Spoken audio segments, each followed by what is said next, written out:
Ресторан был полон голодных посетителей, занятых едой за своими столиками, когда внимание посетителей переключилось на пятилетнюю Эмму, которая бежала к своей маме. Лицо Эммы было залито слезами, и она истерически рыдала, когда схватила маму за руку. Пока мама Эммы, Дженнифер, утешала свою дочь, она спросила ее, что случилось. Эмма все еще плакала и не могла говорить. Она продолжала всхлипывать, как будто ей было очень больно. Именно тогда Дженнифер начала осматривать тело своей дочери и увидела, что с ней не так. Это был первый день лета, когда Дженнифер и ее дочь Эмма решили провести свой день в парке и купить что-нибудь из еды в ресторане. Эмма сразу побежала к карусели и попросила маму покрутить ее. Они весело проводили время, пока Эмма не проголодалась. После этого они направились к ближайшему ресторану, который находился примерно в 10 минутах езды от того места, где они были. Дженнифер и не подозревала, что было бы лучше, если бы они поели где-нибудь в другом месте. Когда они прибыли в ресторан, они заметили, что там полно людей. Внимание Дженнифер привлекла группа подростков, которые сидели в углу ресторана.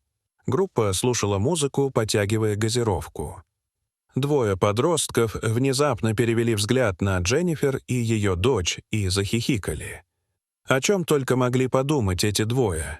После, казалось, бесконечного стояния в очереди, наконец настала очередь Дженнифер делать заказ. Но затем внезапно по всему ресторану разнесся крик. Кричал подросток, который сидел в углу ресторана. Группа затеяла драку и кричала друг на друга. Сотрудники ресторана быстро подошли к группе, чтобы прекратить драку и выгнать их из заведения. Несмотря на то, что группу выгнали, две девочки-подростка из компании все еще осталось за столом. Наконец-то пришло время поесть. Запах еды витал в воздухе, когда Дженнифер и Эмма принялись за свой заслуженный обед. Во время трапезы Эмма вдруг посмотрела на маму строгим, но невинным взглядом. «Мамочка, мне нужно в туалет», — прошептала Эмма. Доедая последний кусочек, они вытирает руки и встает, чтобы сходить в туалет. Подойдя к двери, она замечает, что замок закрыт. «Должно быть, там кто-то есть», — подумала она. Пока Эмма терпеливо ждала снаружи, из туалета доносились хихиканье и насмешки. Через пару минут дверь открылась, и две девочки-подростка, которые сидели в углу ресторана, вышли из туалета вместе с ухмылками на лицах. Пока Дженнифер терпеливо ждала Эмму за своим столиком, она услышала крик, доносившийся из туалета. «Мама!» — закричала Эмма, выбегая из туалета со слезами на глазах. Дженнифер немедленно вскочила со своего места, не обращая внимания на свою сумку, которая упала на пол. Никакая мать никогда бы не хотела слышать, как кричит его ребенок. Дженнифер немедленно отправилась в туалет, чтобы проверить, в чем дело. Она осмотрела всю комнату и решила, что там все в порядке. Поэтому она продолжила осмотр, чтобы понять, что могло послужить причиной вспышки слез ее дочери. Она увидела, что на полу валяется несколько рулонов туалетной бумаги, а из крана течет вода. Дженнифер проверила сиденье унитаза и только тогда поняла причину слез своего ребенка. Когда она подошла к сиденью унитаза, то заметила, что оно было покрыто белым липким веществом. Но когда Дженнифер подошла поближе, чтобы осмотреть его, она поняла, что это клей. Сиденье унитаза было покрыто суперклеем. Затем она поняла, что кто-то сделал это специально. Дженнифер выбежала из туалета с бешено колотящимся сердцем и закричала, чтобы позвали менеджера и всех сотрудников ресторана. Дженнифер подошла к дочери, которая все еще плакала и кричала от боли. Она осмотрела Эмму, чтобы узнать, что случилось, и увидела, что кожа на ногах ее дочери повреждена. Пока Эмма все еще плакала, ее мать была в ярости. Беверли, помощник менеджера, считала, что она прошла все возможное. Она была натренирована и уже привыкла справляться с острыми ситуациями, от мелких ссор до пьяных клиентов и хулиганистых подростков.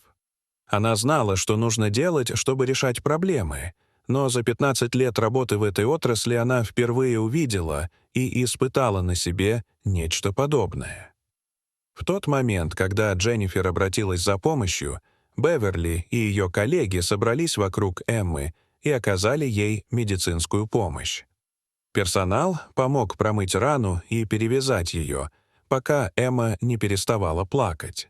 После этого Дженнифер решила отправиться в ближайшую больницу, поэтому она позвонила своему брату, чтобы тот приехал и забрал их.